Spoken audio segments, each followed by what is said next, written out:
Salut à tous, j'espère que vous allez bien. Et donc oui, on est reparti pour un nouveau numéro d'une vie de mathématiques. Aujourd'hui, je vais commencer à vous parler de l'agrégation. J'ai prévu de vous en parler en 4 parties. Donc un sujet qui est assez vaste et assez large, dont il faut vraiment expliquer pas mal de choses. Bref, sans plus de cérémonie, on est parti alors.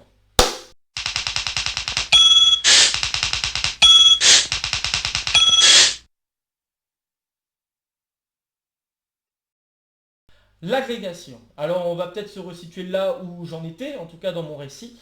J'en étais à mon entrée à l'école normale supérieure en septembre 2017. Et donc j'avais décidé d'effectuer une année de préparation à l'agrégation, à l'ENS donc. Et alors je pense, d'abord vous expliquer le fonctionnement de l'agrégation. Je pense que c'est important là. Donc l'agrégation déjà c'est quoi? L'agrégation c'est un concours d'entrée pour enseigner à des niveaux supérieurs, donc à enseigner au niveau lycée, au niveau prépa, voire au niveau universitaire. On a un équivalent, hein, il existe aussi un équivalent de ce concours, mais plus pour des niveaux collège et lycée, donc pour enseigner à des niveaux collège et lycée, qui s'appelle le CAPES. J'ai pas trop parlé du CAPES, parce que j'ai pas passé le CAPES, j'ai essentiellement passé l'agrégation externe pour être encore plus précis.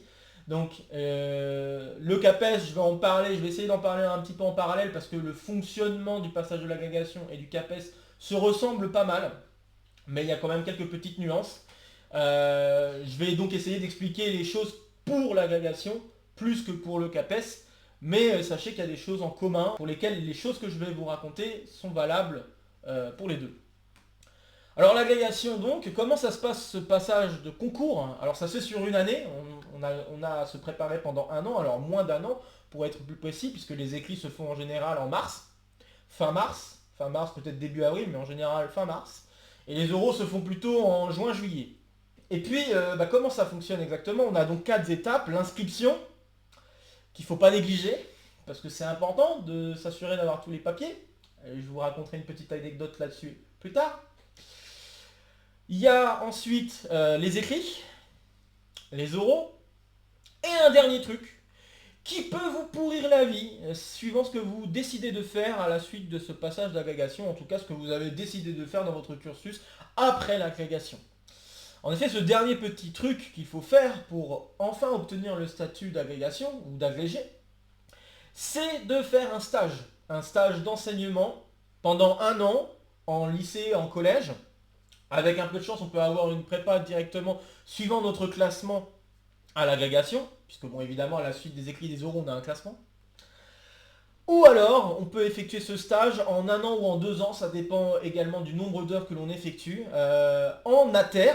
Tiens, c'est pas quelque chose dont je vous ai parlé ça, l'ATER? Oui, c'est quelque chose dont je vous ai parlé, j'y reviendrai. Mais donc en ATER, en assistant temporaire dans l'enseignement et la recherche, pendant un an ou 2 ans en parallèle de notre thèse. Donc si on a l'intention d'effectuer un doctorat et que ce doctorat, on a la chance de pouvoir le faire en France, alors vous pouvez effectuer un stage en tant qu'ATER pendant un an ou 2 ans suivant le nombre d'heures que vous souhaitez effectuer en TD ou en cours à donner. Donc voilà, on peut s'arranger. Entre deux, on a le droit aussi à faire des reports, un certain nombre de reports, en tout 4 reports maximum. Un pour effectuer son master 2 de recherche, 3 pour effectuer son doctorat. Voilà, donc on a ces 4 reports qu'on a le droit d'effectuer. C'est plus ou moins flexible comme règle.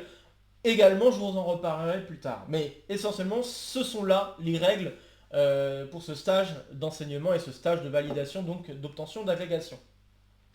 Bref, maintenant, il faut que je vous explique un peu le fonctionnement des écrits et des oraux parce que c'est quand même assez particulier l'agrégation et ça expliquera aussi le fonctionnement, j'ai envie de vous dire, de cette année de préparation à l'agrégation. Alors, l'agrégation, on a pour les écrits d'abord 2 épreuves d'écrit à passer et chacune des épreuves d'écrit dure 6 heures. Là, je vous parle essentiellement de l'agrégation mathématique. Il se peut que pour les autres types d'agrégation, ce ne soit pas tout à fait le même nombre d'écrits à effectuer ou les heures à effectuer, etc., etc. Je crois me souvenir par exemple qu'on m'avait dit que pour l'agrégation de français philo ou quelque chose du genre, il y avait une épreuve de philosophie qui durait 8 heures. Bon, à vérifier hein, comme information, mais c'est juste pour vous dire que les épreuves changent quand même suivant la matière que l'on est en train de valider pour l'agrégation. Donc là, je vais vous parler de l'agrégation mathématique, évidemment, puisque nous sommes dans une chaîne où on parle de mathématiques. Cela me paraît tout à fait trivial. Pour l'agrégation mathématique, on a 2 épreuves d'écrit, et donc on a une épreuve d'analyse 6 heures, une épreuve d'algèbre 6 heures. Et ça s'effectue en fin mars, donc. Ces épreuves sont assez corsées, hein, en général, puisque on touche un petit peu à tous les domaines que l'on a pu apprendre jusqu'à l'agrégation, voire des fois un petit peu plus, et les sujets sont en général avec des questions qui sont d'une graduation de difficulté croissante. Donc en général, les premières questions peuvent se faire assez rapidement, et plus on avance, plus on rentre dans la difficulté. Il y a quand même quelques exceptions, puisqu'il peut y avoir des questions par-ci par-là qui peuvent être plus dures que d'autres, mais essentiellement, c'est comme ça que ça se passe. Et puis, il y a les oraux. Et là, les oraux, par contre, il y a beaucoup de choses à raconter. Parce que pour les oraux, on a des leçons à préparer. Alors, c'est quoi les leçons? En fait, ça va être une liste d'énoncés, de titres, qui vont nous être fournis au tout début de l'année, donc au moment où le rapport, et tiens, en parlant de rapport, voilà, donc ça c'est le rapport par exemple qu'on m'a distribué, donc c'est le rapport de la session 2017 qu'on m'a distribué au moment où je suis rentré à l'agrégation, donc à la préparation d'agrégation. Et donc dedans on nous dit toutes les choses qu'il faut éviter, donc les rapports évidemment vous connaissez le même type de choses pour les concours prépa probablement. Et bien là c'est un peu le même genre de truc mais en version beaucoup plus détaillée. Et ce qui est intéressant c'est qu'il nous donne aussi le programme de la session 2017-2018, donc notamment le passage des écrits en 2018, et ils nous disent quelles sont les leçons à préparer, les leçons d'algèbre, les leçons d'analyse, les leçons de probabilité, puisque bien sûr parmi tout cela il y a ça, et puis il y a aussi des leçons pour les options, j'y reviendrai, mais voilà, on a une liste de leçons qu'il va falloir préparer, donc ces leçons c'est des intitulés, ça peut être genre anneau Z sur NZ, définition et propriété par exemple. Ça pourrait être équation différentielle du second ordre de telle forme. C'est très très très varié comme énoncé de leçon. Il y a vraiment un peu de tout. Et là j'essaye juste de retrouver rapidement quelques énoncés. Bon là ça va être des énoncés peut-être plus de type option. Mais voilà par exemple on pourrait très bien avoir la leçon groupe fini, exemple et application. On peut avoir la leçon corps fini.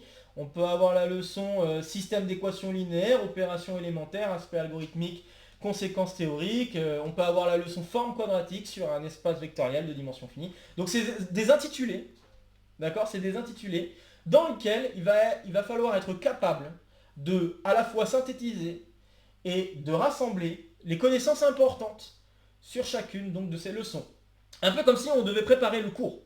D'accord? Et c'est pas vraiment comme si, c'est on doit préparer un cours autour de la leçon.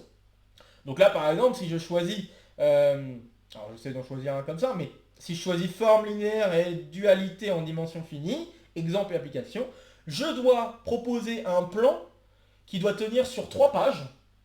3 pages A4, recto verso, on a le droit au recto verso, mais c'est vraiment 3 pages, hein, qu'on soit bien d'accord avec ça. Donc ça doit tenir sur 3 pages maximum. Et alors, on a le droit à une 4e page, hein, je vais le dire quand même, on a le droit à une 4e page pour les figures. Mais ça doit essentiellement être pour les figures, pas pour autre chose. Donc voilà, officiellement il y a 3 pages, officieusement il y a 4 pages parce qu'il faut compter la page de figure. Mais disons que votre plan doit tenir sur 3 pages, et sur 3 pages doit être capable d'expliquer donc les premières idées qui me viennent à propos des formes linéaires, dualité en dimension finie, c'est j'ai envie de sortir les premières définitions, donc est-ce que c'est une forme linéaire, etc. etc. J'ai envie de parler d'hyperplans, parce que les formes linéaires, les hyperplans, c'est quand même lié l'un à l'autre, etc. J'ai envie aussi de parler d'orthogonalité peut-être, je peux aussi avoir envie de parler d'espace dual et expliquer ce que ça veut dire, puis aussi dire qu'en dimension finie, la dimension de l'espace dual est la même que la dimension de l'espace E, etc., etc. Vraiment, plein de choses pourraient rentrer dans ce cours, mais il faut synthétiser et faire en sorte que tout rentre sur 3 pages. Et dans ce plan, il va falloir proposer notamment 2 développements. Ok, je vais y revenir un petit peu après sur ce qu'il va falloir faire exactement pour ces développements, parce que justement j'ai une anecdote à vous raconter autour de ce sujet. Puis pour les options, je vais revenir sur ces options. Donc les options, alors je revérifie ça en même temps que je lis le rapport là. On a 4 options. On a le choix entre 4 options quand on passe l'agrégation externe. de mathématiques. On a l'option A, spécifique en probabilité et en statistique. On a l'option B qui est plus spécifiée en calcul scientifique. Option C qui est en algèbre et calcul formel, algèbre effective. Et on a l'option D, modélisation. Alors je vous laisse deviner quelle est l'option que j'ai choisie. Bon, bah, j'ai choisi l'option C. Voilà, j'ai choisi l'option C. Alors, sachant que j'avais du mal à vraiment choisir quelle option je voulais faire, parce que bah, il faut vraiment choisir une option, on n'a pas le choix là-dessus. Donc j'ai dû choisir une option et en regardant un petit peu le contenu de chacune des options, celle qui me parlait le plus, sur laquelle je sentais que je pouvais faire des choses bien, c'était l'option C. Donc bah, j'ai choisi l'option C en fonction de ça. C'est pas pour autant que j'ai choisi une spécification ou autre, hein. Je vous rappelle que on était arrivé à la fin de la M1 et je ne savais pas du tout quel type de spécification je voulais faire en mathématiques. D'accord, il n'y avait pas vraiment cette idée précise de ce que je voulais faire en recherche et tout ça. Il n'y avait vraiment rien là-dessus. Donc on s'est lancé sur l'agrégation avec cette option C parce que bah, ça me parlait plus qu'autre chose.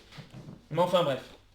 Donc voilà, on a le choix entre ces différentes options et ces options vont apparaître quand on va passer les oraux. Car quand on passe les oraux, ça j'ai oublié de le mentionner, mais on a donc 3 oraux à passer. Et bon bah on a un oral d'analyse, un oral d'algèbre et un oral d'option. Voilà. Donc c'est pour ça que c'est important de choisir l'option, parce que bah, suivant l'option qu'on a choisie, on passe un oral qui change, donc suivant l'option. Je vais vous raconter un petit peu de mes anecdotes là en ce début d'agrégation. Puis je vous raconterai peut-être un peu plus de détails sur comment ça fonctionne certaines choses que j'ai laissées en suspens. Alors le début de l'agrégation, donc je retrouve Madame Picaroni, la personne que j'avais rencontrée dans mon jury à mon oral d'entretien, et qui m'avait dit qu'on se retrouvait à l'agrégation. Donc en effet on s'est retrouvé à l'agrégation, c'était cool. Juste ce petit clin d'œil, c'était sympa. Et puis bon, on nous présente donc tous les enseignants que nous verrons au fur et à mesure de l'année, avec les différentes leçons qui nous seront proposées, les différents feuilles d'exercices que nous allons devoir traiter, et puis bah il va y avoir une organisation de façon à ce que tous les étudiants de la classe d'agrégation, alors dans la classe d'agrégation on était non loin d'une trentaine, peut-être un peu moins d'une trentaine, mais pas très loin de 30. Ce qui est un peu plus que la normale, hein, quand on regarde le nombre d'élèves qu'on peut avoir dans une classe de préparationnaire à l'agrégation, je pense que ça tourne plutôt autour de la dizaine d'élèves, voire un peu moins. Quand on regarde toutes les prépas d'agrégation qui existent en France, je pense que la plupart sont autour de la dizaine, voire un peu moins. Donc c'est quand même assez énorme de voir qu'on était un nombre assez conséquent d'élèves dans cette année-là à l'ENS Paris-Saclay. Et donc bah, le but c'était d'essayer de faire tourner les élèves en leur faisant passer une leçon. Et donc pour chacune des leçons, donc là l'idée c'était qu'on choisisse plus ou moins ce qu'on a envie de faire dans un premier temps. Donc parmi toutes les leçons qui étaient proposées, on devait choisir les leçons qu'on voulait attaquer. Et puis suivant le choix de la leçon, bah, on fait valider ça auprès des enseignants. Et une fois qu'on a fait valider ça, bah, voilà, on va passer à l'oral en préparant un plan pour tel jour sur telle leçon. Et dans la leçon, il va falloir proposer 2 développements. Voilà comment ça va fonctionner, l'agrégation. Il y a vraiment beaucoup de passages à l'oral. Sans parler des écrits, hein, on a passé quand même un bon nombre d'écrits pendant l'année de préparation. Je crois me souvenir au moins 6, voire 7 écrits au moins dans l'année d'agrégation, donc ce qui est quand même plutôt conséquent. Hein. Parce que il faut être de plus en plus... il faut se sentir à l'aise à l'oral, puisque évidemment, on va devoir parler à un public, et parler à ce public, il va falloir se sentir à l'aise à parler de mathématiques. Et pareil pour les développements, il va falloir être aussi le plus concis et le plus compréhensible possible. Donc ça va être important pour la suite, mais voilà. Et donc on nous explique un petit peu le fonctionnement, et alors là vous m'entendez le dire, et pour ma part c'était la même chose, j'entendais plusieurs fois le mot développement, sans vraiment comprendre ce que ça signifiait. Alors c'est là où je vais y venir à ma petite anecdote, avant de vous raconter ce que ça veut dire, développement. J'ai été une des premières personnes à me proposer pour passer une leçon, et donc faire un développement. La leçon que j'avais choisie, je m'en rappelle encore aujourd'hui, c'était les nombres premiers. Nombre premier, exemple, application, enfin bref, il y avait de quoi faire. Donc j'avais préparé mon plan, tout ce qu'il faut pour pouvoir passer cet oral. Normalement j'étais prévu pour passer en premier, donc en fin septembre, j'étais prévu pour passer en premier avec cette leçon. Malheureusement le jour J, donc le plan était prêt, mais malheureusement le jour J, ce qui s'est passé c'est que j'ai eu un retard de train, et c'était la grève. Vous me direz la SNCF, les trains, voilà, hein, bon, bah, c'est un choix que j'ai fait et il faut que je l'accepte. Donc la grève a fait que j'ai dû arriver avec pas mal de retard et en plus de ça pourtant les oraux étaient prévus l'après-midi, mais bon bah, c'est comme ça. Donc je suis arrivé avec du retard et donc bah, il y a la personne qui devait passer après moi et passer avant moi.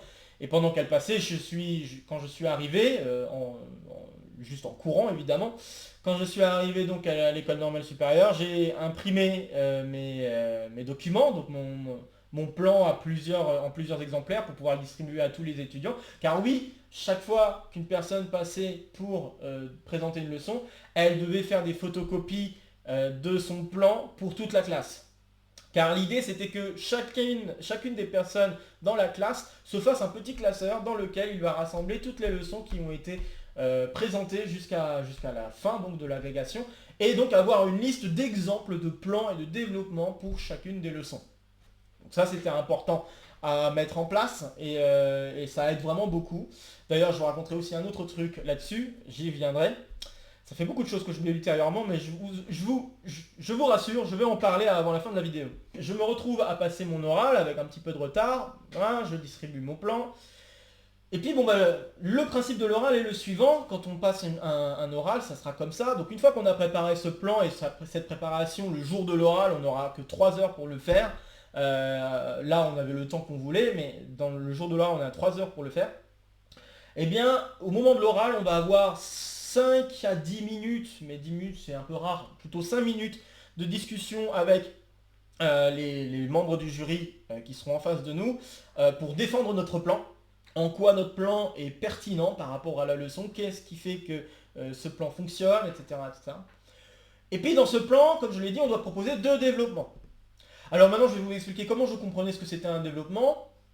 Et puis je vais vous expliquer ensuite ce que c'est vraiment un développement. Alors la façon dont j'ai compris ce que c'était un développement, c'est que je pensais qu'un développement c'était une forme d'exposé autour d'un sujet, d'un résultat, de quelque chose en lien avec le cours. Je pensais que c'était ça un développement. Là, normalement, il y en a peut-être quelques-uns d'entre vous qui sont en train de grincer des dents, s'ils savent comment ça fonctionne, l'agrégation. Si vous ne savez pas comment ça fonctionne, vous vous dites, ouais, c'est peut-être possible que ça marche comme ça. Mais la réponse est en fait non, ça marche pas du tout comme ça. Et donc, bon, bah, le jour où j'ai passé l'oral, bah, j'avais donc proposé 2 développements. Alors, je crois avoir proposé de mes souvenirs le résultat de loi de réciprocité sur les nombres premiers, qui a eu un résultat assez sympathique. Peut-être que je le développerai à un moment donné dans un exo ou un petit exo de colle, même si c'est pas un résultat très facile et je ne sais pas à quel point ça peut rentrer dans le cadre. Bref, passons. Et un autre truc concernant les nombres pseudo-premiers. Et pour celui-ci, j'avais prévu une espèce d'exposé en donnant donc différents résultats importants, voire des petites preuves pour ces résultats. Et donc, bon bah la prof, Madame Piccaroni, qui était en face de moi, donc, m'a suggéré de faire le développement de nombres pseudo-premiers. Alors pour le développement, on a 15 minutes pour le faire, et quand je dis 15 minutes, c'est pas plus, pas moins. On peut pas s'amuser à faire 14 minutes et 30 secondes, et on n'a pas le droit non plus de s'amuser à faire 15 minutes et 30 secondes. Il faut réussir à être le plus proche du temps imparti. Donc vraiment les 15 minutes, il faut que ce soit 15 minutes, pas plus, pas moins. Et c'est vraiment pas un exercice facile à faire. Hein. Donc ça demande de l'entraînement, et on a toute l'année pour s'entraîner. Bref, donc on a choisi ce développement, et donc bah, j'ai fait un exposé sur les nombres pseudo-premiers. J'ai expliqué ce que c'était un nombre pseudo-premier, puis j'ai donné quelques résultats importants et donné quelques petites preuves autour de ces résultats. Puis j'ai terminé ma dissertation de 15 minutes, donc je crois que j'avais fait pile le temps imparti. J'avais terminé ma dissertation en donnant quelques petites questions ouvertes autour des nombres pseudo-premiers. Maintenant la question qui se pose c'est est-ce qu'il a fait des bons choix concernant son plan et son développement. Et donc là je me souviens que la professeure, donc Madame Piccaroni, m'a répondu, enfin a dit, la première phrase qu'elle a dit, c'était vous voyez ce qu'a fait votre camarade là. Ce qu'a fait votre camarade c'est parfait pour un exposé de recherche, un exposé en séminaire de recherche. Mais c'est pas du tout ce qu'on vous demande pour l'agrégation. Et voilà la phrase qu'on m'a lancée une fois que j'avais fait mon développement sur les nombres pseudo-premiers. Et là j'étais Problème c'est que vous pourriez me dire j'aurais pu chercher à me renseigner sur ce que c'était un développement auprès des professeurs. J'avais essayé, mais on ne m'avait pas vraiment expliqué clairement ce que c'était un développement. Et j'avais cherché sur internet, et j'avais pas vraiment compris non plus, en cherchant sur internet, ce que c'était un développement. Je voyais qu'il y avait une histoire de preuve à effectuer, mais rien a priori n'empêchait de faire plusieurs résultats et de proposer peut-être une forme d'exposé. Et moi j'avais compris qu'un développement c'était un exposé. D'autant que j'avais pas beaucoup de temps, puisque bon bah on a fait la rentrée, comme je vous l'ai dit, alors il y avait le 4 septembre, le 6 septembre, et puis bah, le premier oral s'est fait aux alentours du 20 septembre. Donc j'ai pas eu vraiment beaucoup de temps et beaucoup de recul pour me rendre compte de ce que c'était un développement. Maintenant je vais vous expliquer ce que c'est vraiment un développement et vous avez intérêt à le retenir pour ceux qui veulent passer l'agrégation. Alors un développement c'est essentiellement prouver un résultat. C'est faire une preuve d'un résultat important qui a toute sa place et il faut prouver aussi qu'il a toute sa place à travers cette preuve ou sa preuve si c'est possible. Il faut donc faire une démonstration d'un résultat important du cours que vous avez proposé, de la leçon que vous avez proposée. Et moi j'avais pas compris ça, moi je pensais qu'on pouvait faire des exposés, et en fait pas du tout. Donc il faut vraiment proposer des preuves de résultats importants, et c'est pour ça que les développements qui sont proposés sont généralement classiques, parce que les gens ce qu'ils font c'est qu'ils vont rechercher des développements, donc des preuves de résultats importants qui peuvent être sympas à faire, et aussi qui peuvent être rentables. Rentables dans quel sens? C'est que parfois, il y a des développements, des preuves, des résultats qui peuvent rentrer dans plusieurs cases, dans plusieurs leçons. Et donc, la bonne chose à faire, au lieu de se retrouver avec 2 développements pour chacune des leçons, sachant que le nombre de leçons est très grand, on tourne autour d'une soixantaine de leçons, même 70 peut-être. Donc on se retrouve avec beaucoup de leçons, voire même des fois même 80, enfin bref. On a vraiment un très grand nombre de leçons. Chacune des leçons doit faire 2 développements minimum pour chacune des leçons. Donc vous vous rendez compte qu'il y a peut-être 160 potentielles preuves à apprendre par cœur. Et 160 preuves à apprendre par cœur, c'est peut-être pas une bonne idée si on n'a pas une très bonne mémoire. Donc la bonne idée, la vraie bonne idée, c'est plutôt d'essayer de rendre les choses rentables en disant tiens, j'ai travaillé telle preuve et cette preuve ou ce résultat peut rentrer dans telle ou telle leçon. Et donc la bonne balance à trouver, c'est entre le nombre de preuves et de résultats que l'on voudrait proposer dans les développements et leur façon dont elles rentrent, donc les développements, comment on peut les faire rentrer dans les différentes leçons. Donc c'est une question à la fois d'efficacité et d'effectivité, si je puis dire, dans nos choix de leçons et dans nos choix de développement, enfin dans nos choix de leçons. Les choix de leçons ne sont pas vraiment des choix de leçons, parce que je veux dire c'est surtout dans nos choix de développement, à faire rentrer, à faire coïncider avec les leçons. Donc voilà comment ça marche un développement. Un développement c'est donc une preuve de résultats importants qu'il faut savoir placer dans nos leçons. Alors juste pour terminer à propos de ce premier oral sur les nombres premiers, donc en effet mon développement c'était mort, c'était pas du tout ce qui était attendu. Par contre le plan que j'avais proposé était bien, je me souviens qu'il n'y avait pas eu de mauvais commentaires concernant le plan que j'avais proposé. C'est vraiment juste l'idée de développement que je n'avais vraiment pas saisi et du coup ça s'est ressenti et voilà, c'est ce qui a un peu plombé du coup mon premier passage à l'oral. Alors la fin de l'oral se passe de la manière suivante, on a une petite discussion avec le jury. Et puis, à la suite de cette discussion, on peut avoir 1 ou 2 exercices à effectuer devant le jury. Donc c'est des exercices sans préparation qui se font directement devant eux. Et l'ensemble de l'oral peut durer 40 minutes ou peut-être un peu plus, 45 minutes. Grosso modo dans ces eaux-là. Alors un autre truc que je n'ai pas mentionné, c'est que quand on effectue un développement au tableau, il faut faire en sorte de ne pas effacer le tableau. C'est un exercice très difficile ça, ça paraît pas comme ça, mais c'est un exercice très difficile. Donc ça veut dire qu'il faut savoir gérer l'espace dans le tableau.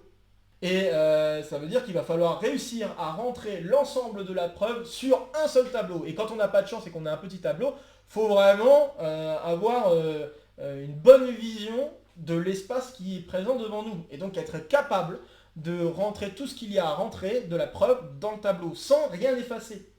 C'est pas évident, car en général, et pourquoi je dis ça, c'est parce qu'en général, les gens du jury ne vont pas tolérer qu'on efface une partie du tableau. Tout simplement parce qu'ils veulent avoir une vision globale de la preuve que vous avez proposée. Et donc pouvoir discuter plus facilement de la preuve que vous avez proposée. Donc il va falloir aussi sélectionner les choses que l'on doit écrire au tableau. Vous vous rendez bien compte. Donc c'est pas un exercice facile du tout et c'est pour ça que ça demande vraiment beaucoup de temps pour la préparation. Et c'est aussi pour ça qu'on se retrouve à faire beaucoup d'oraux pour bien préparer cette chose-là. Le format proposé qui est donc d'écrire une preuve de 15 minutes, qui doit tenir sur 15 minutes, puis des plans, etc., etc. C'est vraiment un format très particulier, c'est pas un oral type je fais des cols, etc. C'est vraiment un oral maintenant beaucoup plus structuré qui nous attend. Et bon, voilà, ça demande vraiment beaucoup, beaucoup de temps de travail. Alors je vais terminer peut-être avec une petite anecdote concernant l'inscription de l'agrégation, chose que je vous avais promise un petit peu plus tôt dans la vidéo. Alors pour l'inscription, ce qui s'est passé, c'est que j'avais perdu mon petit papier qui certifiait que j'avais fait ma journée de citoyenneté. Vous savez, la JDC, ce qu'on appelait autrefois la JAPD, journée d'appel à la citoyenneté ou quelque chose comme ça. Je sais pas si vous vous souvenez de ça. Eh ben, la JDC, normalement, c'est un petit document qui vous dit, ok, bah voilà, vous avez la possibilité. Donc normalement, c'est un papier qui permet de dire que vous avez donc fait votre petit stage à l'armée d'une journée. Et bah, ce qui peut se passer, c'est jusqu'à vos 30 ans à peu près, vous pouvez être appelé en renfort de l'armée au besoin. Donc c'est essentiellement ça que veut dire ce papier. Mais il y a un autre truc important, c'est que quand on veut passer des concours d'État, alors peut-être que vous le savez déjà pour certains qui ont passé les concours donc en prépa, c'est possible qu'on le demande ce document, même si j'en suis pas très sûr, mais bon bref. Eh bien pour l'agrégation, c'est un concours d'État important, et donc bah, en tant que concours d'État, il faut avoir sa JDC ou sa JAPD. Et je l'avais perdu ce papier, alors je ne sais pas comment je l'ai perdu, peut-être que je l'avais perdu justement à la suite des inscriptions de classe préparatoire et que je ne l'ai pas rangé comme il fallait. Bref, il m'a fallu donc faire tout un foin, si je puis dire, administratif, où je demandais à avoir à nouveau un papier qui certifie que j'avais bien effectué ma JDC. Et donc, bon, bah, à la suite de quelques semaines, bon, j'étais content que c'était assez rapide, mais il faut s'y prendre vraiment à l'avance. À la suite de ce patafouin administratif, on a pu me envoyer un papier assez rapidement, je crois au bout de 2 semaines, 3 semaines, un papier certifiant que oui, j'ai bien effectué ma JDC. Donc ça c'est cool, bon voilà, ça s'est quand même arrangé. Mais sachez-le, c'est important, vraiment préservez votre papier de JDC, parce que ça va vous servir pour le passage des concours. Je pense que c'est très important. Donc vraiment, ne négligez pas ce papier, faites en sorte qu'il soit bien rangé, que vous sachiez où vous l'avez rangé, etc., etc. C'est important. Voilà, et puis un dernier truc dont j'aimerais vous parler, puis bon bah je pense que je développerai d'autres sujets sur l'agrégation la fois prochaine. Dernier truc que je vous ai laissé en suspens, c'était à propos des leçons. Alors ce qui est cool avec les leçons, donc c'est comme je vous le disais, ce qui se passait c'est que pour chacune des séances, les élèves devaient imprimer leurs leçons et puis les partager. Donc là voilà, par exemple, là j'ai une leçon sous la main, cette leçon parle par exemple des formes quadratiques. Donc ça c'est une leçon, alors bon peut-être pas très lisible à l'écran, mais c'est une leçon, encore une fois, de 3 pages. Et bon bah il faut pouvoir dire un maximum de choses sur cette leçon. J'ai aussi la leçon structure et dualité de groupe, bah voilà, pareil, ok, j'ai l'imprimé de la leçon.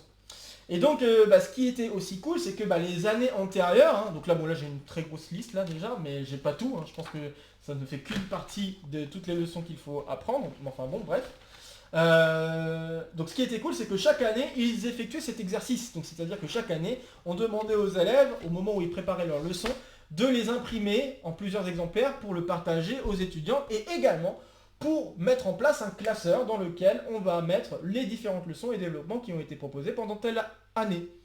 Et donc ce qui est cool, en tout cas au moins à l'école normale supérieure, c'est peut-être le cas pour d'autres prépas agrègues, c'est que dans la bibliothèque, on pouvait donc retrouver ces ensembles de leçons effectuées dans les années antérieures. Donc on a différents classeurs qui proposent différents plans de leçons, potentiellement très différents, plans de leçons, parfois même des leçons, parce que la liste des leçons est renouvelée chaque année, donc parfois même des leçons qui apparaissent une année, qui n'apparaissent plus une autre année, puis qui réapparaissent l'année où on doit le passer, par exemple, ça peut être intéressant. Bref, on a vraiment cette bibliothèque-là à notre disposition, et nous ce qu'on est en train de faire, c'est qu'on contribue donc à cette bibliothèque en constituant plutôt un classeur dans lequel on va avoir rassemblé toutes les leçons qui sont passées pendant l'année 2017-2018. Donc ça c'était vachement cool aussi comme initiative, et ça nous a servi également pour la préparation. Peut-être un tout dernier truc qu'il me faut vous dire, c'est là par contre, au passage de l'agrégation, les références sont vos amis. Donc c'est-à-dire les bouquins, tous les bouquins importants de la préparation agrég sont vos amis. Alors ce qui est cool, c'est que pour les rapports, en général, en fin des rapports, ils mettent des annexes dans lesquelles on propose une bibliothèque de l'agrégation. Donc c'est-à-dire on propose carrément une liste de bouquins qu'on peut acheter pour pouvoir préparer l'agrégation. Et donc c'est vraiment à ce moment-là où je me suis dit qu'il faut vraiment que je me constitue une bibliothèque de bouquins pour l'agrégation. Jusqu'à arriver à l'agrégation, ce que je faisais, c'est que j'essayais de m'en sortir juste avec des documents qu'on trouvait sur internet pour les exercices, pour les choses que je voulais apprendre, etc. etc. À part pour quelques exceptions, comme pour la préparation à l'analyse complexe où j'avais acheté un bouquin déjà à ce moment-là. Mais là, ce qui va être encore plus important, c'est qu'il va falloir vraiment investir dans l'achat de bouquins pour l'agrégation. Et il y a des grands classiques comme Perrin, les bouquins d'algèbre et d'analyse de Gourdon aussi. Alors je cherchais tout à l'heure, j'étais en train de me dire, il y avait un bouquin de probabilité, mais je ne sais plus quels sont les noms des auteurs. Mais il y a un bouquin de probabilité vraiment très important qui ressort quand même assez souvent. Je ne sais pas si je vais le trouver là maintenant. Mais voilà, ça fait partie des bouquins vraiment très importants qu'il faut avoir en main parce que c'est des bouquins dans lesquels on peut vraiment trouver beaucoup de choses concernant les leçons qu'on a à préparer. Et on peut trouver également beaucoup de choses sur les développements et tout ça. C'est à ce moment-là aussi où j'ai fait l'achat de tous les bouquins oraux XENS. Je me suis dit que ça pourrait être utile. Voilà, tiens, je trouve...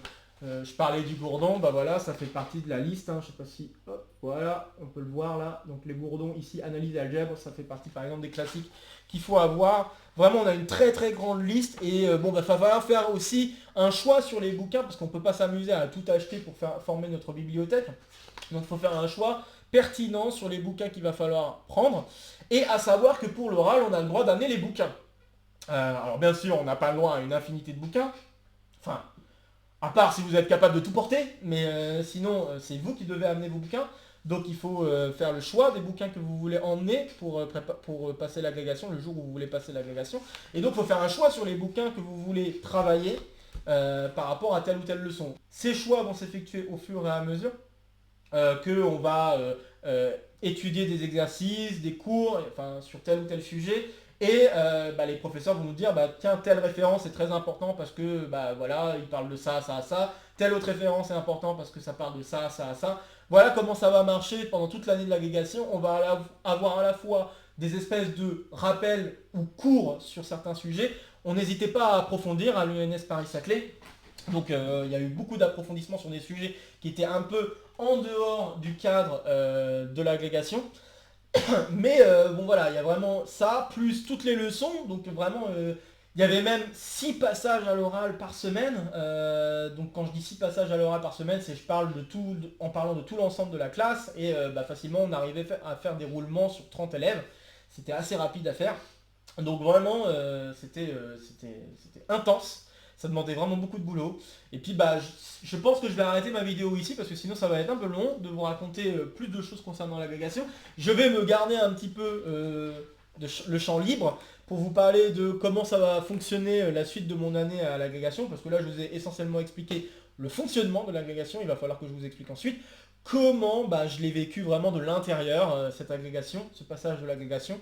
Et quelques étapes, au moins jusqu'aux écrits déjà, ça serait pas mal. Puis ensuite les oraux, bien évidemment. Je vous parlerai de tout. Mais bon, il faut que je fasse des pauses parce que sinon les vidéos vont être trop longues. Bref, comme d'habitude, vous connaissez la chanson. N'hésitez pas à partager la vidéo si vous connaissez des camarades qui peuvent être intéressés par cette vidéo, notamment les gens qui pourraient commencer l'agrégation. Ça peut être bien de savoir certaines choses avant de démarrer. Donc, n'hésitez pas à partager la vidéo, n'hésitez pas à laisser un petit pouce, ça fait toujours plaisir, à laisser en commentaire vos questions, vos remarques. N'hésitez pas à vous abonner, ça c'est toujours cool. Et puis un autre truc, n'hésitez pas aussi à soutenir ma soeur pour ses chansons, ça peut être aussi très cool pour elle. Donc voilà, n'hésitez pas à aller jeter un coup d'œil à ce qu'elle fait, c'est super. Bref, sur ce, je vous souhaite une bonne semaine, une bonne suite de semaine ou un bon week-end suivant à quel moment vous regardez cette vidéo. Et je vous retrouve très vite pour de prochaines aventures mathématiques. Portez-vous bien, salut à tous!